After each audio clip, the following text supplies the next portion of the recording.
Today on Jewish Baseball More Than a Game podcast, we have a very special guest, Assaf Lowengart. Assaf is the first Israeli-born player to play professional in the U.S. Assaf was on the 2019 Israel senior national team for the Euros, the 2021 senior national team for the Tokyo Olympics, as well as the 2021 Euros and the 2023 Euros. Right now, Assaf is playing for the Southern Maryland Blue Crabs of the Atlantic Professional League, and we are so glad that you have decided to join us, Assaf. So thank you for coming on. Thanks for having me. How is this? I'll just get right into it. First of all, once again, thank you for being here. How has this whole journey been? Just, from growing up in Israel and then working away to the US and from college, summer ball, and now you're playing pro ball. How has this journey been for you? It's been surreal. Sometimes I'll talk to usually a guy from the national team that I haven't talked in a while. So for example, yesterday I talked to Jeremy Wolf, awesome guy, and we were like, yeah, how crazy is this? Here I am. I mean, from sliding, I was playing up in Misgav. Yaniv Rosenfeld is one of the guys up in Misgav, up north, and he always is embarrassed that bring up this story all the time. But they, their team would play on basically a ranch, or not a ranch, like cows would be there and eat the grass and all that stuff, and they would shoot the cows and then put a portable fence. So we would play, and I had a double slit it into second base and just straight into poop. So, from that to playing in the Olympics and European Yeah, Championships and professional baseball now, it's been amazing. And it's gonna keep going, keep being amazing, I'm not done. It's not done yet. no, you're just getting started, man. And Exactly. A little late, yeah. 27, but I'm getting started. Oh Better no, late, hey, better late than never. yeah, Exactly. yeah. So I feel So, like it's been such a cool journey for you, just in terms of your story. And I think the first question that I kind of want to start off with is just do you understand like the magnitude of like the kids that look up to you and want to be in your position? Does that ever cross your mind in a sense when you're playing pro ball here and when we're talking to other guys on Team Israel, they keep saying Saf is the guy. Saf is the guy he's going to be the one that's really going to help pioneer baseball in Israel. Like, does that ever cross your mind? Does it ever create any pressure for you? Or First of all, it's a great question, and it's something that I don't know if ponder is a good word, but it's a pretty sick word, so I'll say it out sound smart. So I ponder with yeah, it a lot. But yeah, I mean, when I was growing up, I never thought about playing professional baseball because nobody's done it. Alon Leichman was kind of got to the highest level, and Dan Rotham played D1 4 years ago. He was the first D1 pitcher to play. And then Alon Leichman was like the best guy that I was close to at age, still 8, 9 years above me. And when I started playing baseball, he moved to the US. I didn't even get to know him until 2015, 7 years after I started playing. So I had role models kind of, but nobody that has done what I'm doing right now. And it's tough. I mean, I was dealing with visa delays and signing a contract from Israel. Nobody knows who I am, or they kind of know who I am from college, but still, it's not like I can just fly out to a tryout. I'm in Israel right now. So just yeah, these kind of questions I would ask all the teammates I've had throughout the national team, and they've been a great asset. But again, they can't give me the exact way to do things. So it's kind of cool of me being able to be that guy to make pave the way of the bureaucracy and talking to people and creating connections and um, in the future be able to answer questions for these guys that we have a lot of good guys that are coming in. So hopefully I'll be able to give them guidance and answer the bureaucratic questions of how do I apply for a visa, who do I talk to, where do I apply, and all these different things that are very small, but yeah, they create a big headache. I was late for my season last year with the Boulders because my visa got delayed until June, so I only came halfway through the season. Yeah. now that you bring that up, like I didn't even think about that being a big issue at all. So that gives, me and Miles, I don't know if I'm speaking for you here too, but insight into more of what, international guys have to deal with because I'm sure that's just such a pain. Yeah, yeah. I mean, and it kind of takes away from a lot of teams don't want to deal with it. I mean, they can bring the same guy basically. I'm hoping I'm better than other guys, but for them, it's a business transaction. And if they can bring the same person or just as good without dealing with bureaucracy, and it costs some money to bring an international guy. So if they don't have to deal with it, why would they? And then also I just found out, and again, things that I'm finding out for that like while I'm doing this is Pioneer League, they don't do visas. So it's a whole different league that I'm not even going to be able to play in until I apply for a green card. I'm waiting for that. So until I get the green card, I can't play for 12 different professional teams, you know? So it's a lot of stuff like that that I'm dealing with. For example, when you're applying for a green card, you can't leave the US. Your league plays in Canada, so I can't play in the Frontier League if I'm applying for the green card. So that's a big thing when I got traded to Maryland, that I can play throughout the season, not worry about traveling to Canada. So it's all these different little things that are causing a headache. But to go back to your question, Miles, it's something that I try to do. I try to push the limits of what an Israeli baseball player can do and kind of make it easier for the next guy. Because if I play D1, after Dan Rothen, so Dan Rothen was a pitcher, I was a position player. I Yeah. was the first one to play D1 as a position player. Now I'm the first professional player in the Frontier League, and now into the Atlantic League, which is the best independent league. And hopefully, I'll get picked up by an affiliated team. And then Yeah. a 15-year-old kid is gonna be like, oh, if he can do it, I can do it. So that's kind of what I try to do, and it pushes me. There's no real expectation. I mean, I'll strike out, I'll hit a home run in the Atlantic League. I'm the first Israeli to do it. So Yeah. there's no downside. I'm the underdog at all times, and I can Yeah. only win. That's a great way to think about it. Either way, you're winning. I mean, Yeah, and you're and I'm inspiring having while you're fun. doing it. I mean, best of both worlds. And, I think that leads me into my next question of when you first came over, what were the struggles of the game here versus the game in Israel? So those two major things. One is just the intensity of the training. So I went to San Joaquin Delta College, which at that time was top 10 in the nation in junior colleges. 18 guys from my year went D1, LSU, Oklahoma, all the California D1s, like whatever you can imagine, they could have gone to. And there's a couple of guys in the major leagues now and not independent, minor leagues and all these different things. So an insane level of competition. And in Israel, all I can do is take on balls, because ground balls or defense is gonna translate whatever level I go. So my defense was good, but my arm wasn't ready to throw every day 100+ throws on defense. So I could catch a ground ball, but my arm is sore. Hitting, I mean, again, I'm not facing 85 plus every day. I'm facing 70, 75 once a week in Israel. Being in that intensity and so for such a long period of time was the biggest thing. My body at one point was crashing, and thankfully they did a good job of explaining how you need to treat your body and drinking a gallon of water a day, getting your calories in, sleeping, all these different things that, especially I was 21 when I got here, but as an 18-year-old, you don't really think about it. You're like, oh, I'm fine. So getting to know my body and understanding that stuff, and then just the intensity of training and playing every day and all baseball, you play baseball every day. It's not a once a week thing, it's an everyday thing, and it's a grind. And yeah, that was the main thing, kind of the grind of it. And I fell in love with it. And I think you have to fall in love with the grind, and otherwise you're not. I gotta be able to succeed in baseball. Yeah. Yeah. You gotta be obsessed. You gotta be obsessed with it, man. Kind of staying on that topic where you had to adjust. Was there a little bit of like a culture shock as well? Was it when you came here when you were 21? Was that your first time in the U.S.? No, so I've been to the US a lot, bar mitzvah trip, but I also lived there when I was 5. I did my first gig in the US. But in general, I mean, baseball is universal. It's like the Yeah. culture is the same wherever you go.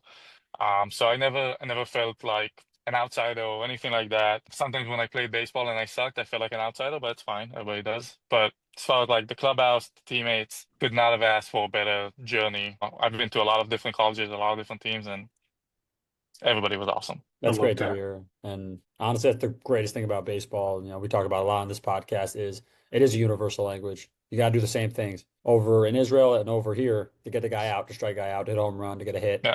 So I think, it's really great and kind of just leads me into my next question of what is your best or not best, but like favorite memory you have with Team Israel playing for them? Oh, so I got like monumental Team Israel moment was qualifying for the Olympics. It was yeah, still can't believe it happened. It was out of body experience. And then my personal one is it ended bad, but the journey was awesome. In 21, after the Olympics in the European Championships in Italy, we had 17 guys out of 24-man roster. It was tough with we had a 2-week camp before the Olympics, and then plus basically we were out of the house for I think a month and a half. So guys with jobs, guys with kids, with families, it was a lot to ask from them, or they couldn't afford it, for whatever reason, they couldn't come to the European Championships. That was 2 months later. So we had 17 guys. Half the team was guys, even maybe only 5 guys were in the Olympics. So basically new guys that kind of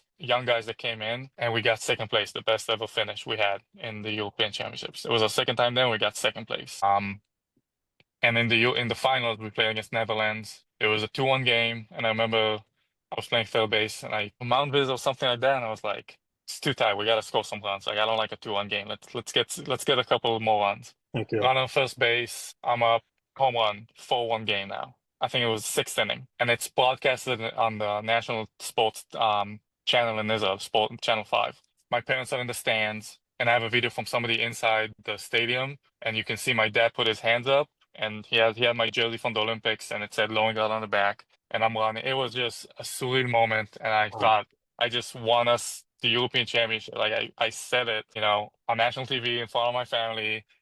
This is it. This is sick. And then we lost 11-4, but it's fine. So like I said, it was a great moment, great journey, and then just finished very bad. But Team Israel monumental, qualifying for the Olympics and personally hitting that home run in the European Championships. I also led the tournament in home runs and RBIs. I think I had 4 home runs, 13 RBIs. It was just an awesome, awesome experience playing in that. Yeah. So you mentioned your family earlier. So like while we know that baseball isn't the main sport in Israel, I've been there 2 or 3 times. We know that it is developing. What was your introduction to this game? Did you see like a glove and a ball? Were you watching TV one day? And what was your introduction to this game? Like how did you fall in love with it? So when again, like I said, I lived in the U.S. First grade I did in the U.S. in Milwaukee, obviously up north, can't play baseball all year. So I think they started playing in like May, and that's when we left. So maybe a week or two of my friends playing it. So I saw it and I kind of knew what it was, still didn't understand the rules. And actually, we went to a Brewers game, and somebody spilled beer on my head, and I cried, and I hated baseball. Fast forward like 5, 6 years later, I see it on TV, and I'm like, hey, like I remember my friends played. I wanna try it out. So my parents told me to search for a team. So I want to keep it together, and that's kind of how I started. And so how bad I didn't know the rules. We had a Hanukkah tournament, and I got a hit, I think. Somehow I was on first base, and the guy after me hit a ball to second base. I think it was 0 outs. So the ball's at second base. I'm at first base. I'm not going to run to second base. The ball's dead. I'm going to be out. So I just didn't run because I didn't know what a force out was. And that's how bad it was. I was like, I'm not. And the guy also was confused. So he didn't run to the bag, and he was yelling at me. Everybody was yelling. I'm like, why would I run there? It was a very confusing time. So anyway, I got doubled up for the first time. The first time for everything. Look at that. Yeah. So I learned what a double play was the hard way. Yeah. And then that was my first year, and I got sent to the national team tryouts. So I shouldn't have been sent there, but it pissed me off. So I moved to a team in Tel Aviv. There was 2 coaches, 2 practices a week. So kind of a better development. Obviously, for the US, it's very low, but for Israel, it was insane. And then made the national team my second year, and then flew to Italy, sang the national anthem in Italy, and just knew I wanted to play baseball for Israel as long as I can and represent Israel to the best of my abilities. That's amazing. That's a great story. And I think it encompasses a lot from the fact of like a kid now is like maybe, like 12 or 13 and in Israel or even here who's, a young Jewish boy and is like, man, I really don't know the rules. And then you just told that story and, look where you are now. And Yeah. so I still don't know the anything, rules. You and me both, Assaf. I still Yeah, get I'm baffled sometimes. I actually did read you were the first Israeli-born citizen to get doubled up in In a Hanukkah tournament, and I don't even know what it was. Some random soccer field in probably Bet Shemesh. That's awesome, man. And that actually leads me right to my next question. And so you can answer this question from 2 perspectives, which is why I think this is awesome. So Israel baseball Americas, what do you want to see happen in the US in the next, 5 years, but also in Israel, to develop that maybe the next 10? Yeah. So personally, my kind of role in Israel baseball is director of Israel. So it's bringing Israelis to the US and American guys that want to help Israel baseball to Israel. So I'm kind of the mediator of that. So on the Israel side, Israelis, right now we have 10 guys playing college baseball, which is crazy. When I was playing, we were 2 guys, 3 guys at one point. And before that, there was nobody.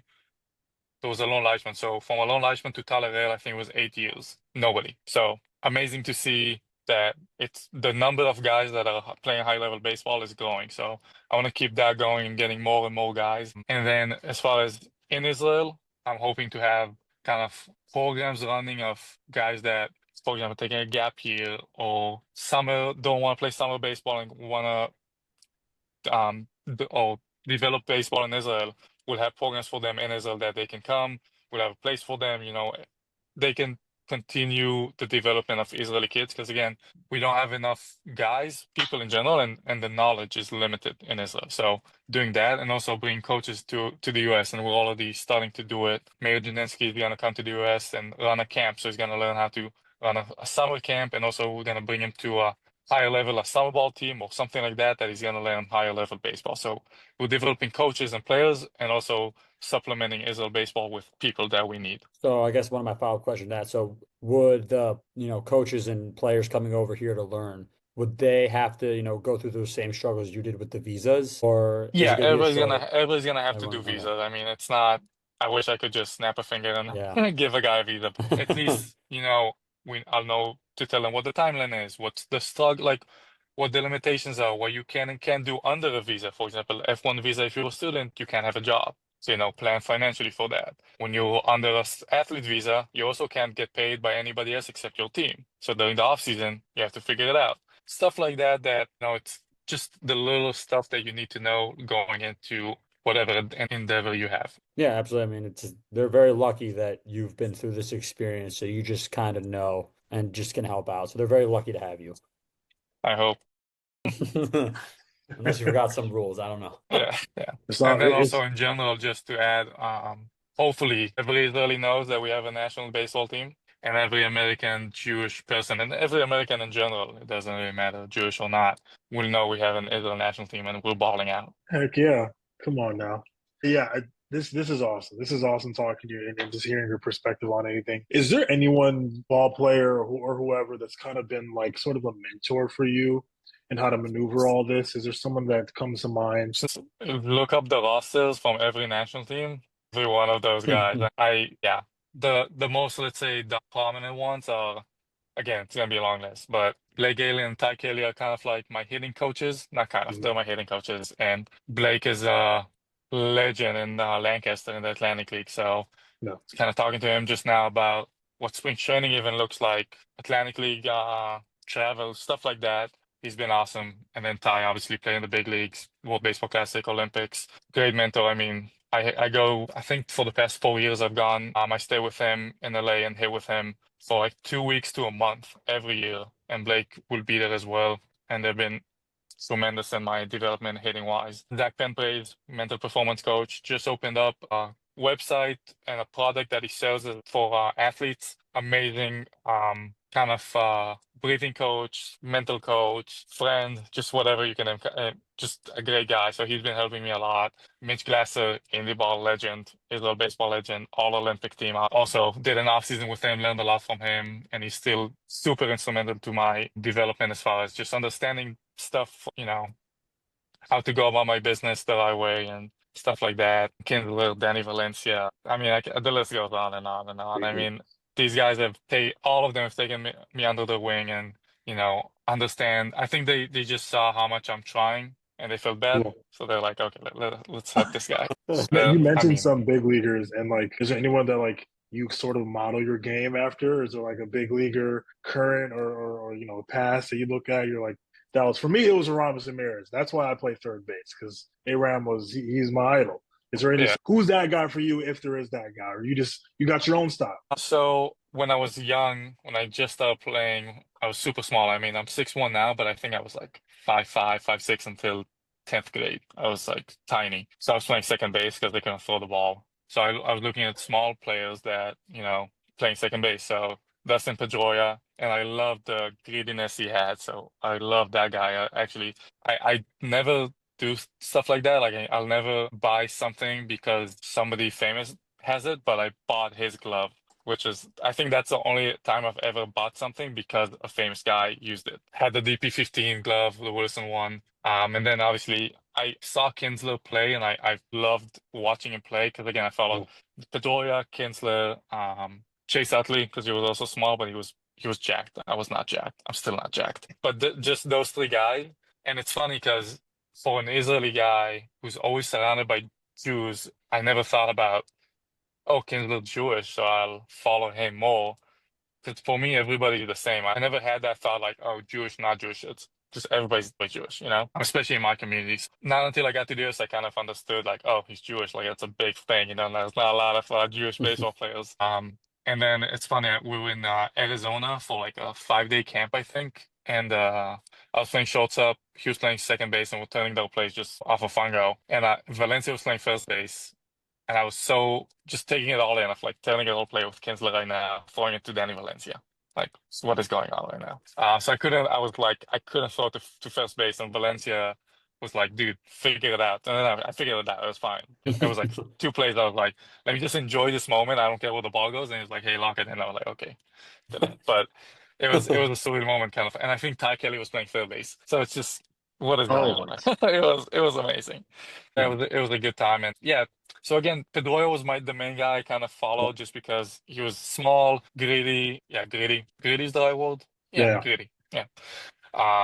But Kinder, I used to watch him all the time also. So it was those two guys. As far as again, my game changed because I grew and I elevate the ball more now and I can hit it decently hard. So yeah, I don't know who I modeled it after. Again, I follow Blake and Ty's hitting philosophy, so I guess I kind of model my game after those two guys. Yeah. But I think I'm kind of mixed in between those two. Nice. Nice. Obviously, they're a little bit better than me. Assaf, you're the man. That's all I gotta say. We're all I about, appreciate it. yeah, You guys. You guys are awesome. yeah, It's fun talking to you yeah. guys. Yeah, absolutely. I mean, growing up watching, because I'm a huge Yankee fan, growing up in New York, I watched Justin Pedroia my whole life, and he was like the word I always used when I was younger was pesky. Like he always just figured out a way to get on base or to like make that one play that there's no way you thought he was getting to. And even when I was a kid, I was like, man, he's so good. And I didn't like him because I was a Yankee fan, but now like that I'm older and I can actually like appreciate it more, I'm like, wow, he was just so good. It's actually really funny to hear you say that. And if you didn't say Kinsler's name, I was gonna say he might get offended that you said No, no, Dustin no. at Can't second can't base. forget about he's the man. He's awesome. Are you looking forward to him managing the World Baseball Classic team in Yeah, so 26? I got again, I obviously missed the last World Baseball Classic with the injury, but I got to still go and be with the team in the clubhouse and all that stuff. Had a boot on, but still got to experience it to the best I could. So I'm excited to play under him this time and I just watch from the bench. So I'm excited for that. And he's just a good guy and you always wanna be with good guys. So I'm excited for it.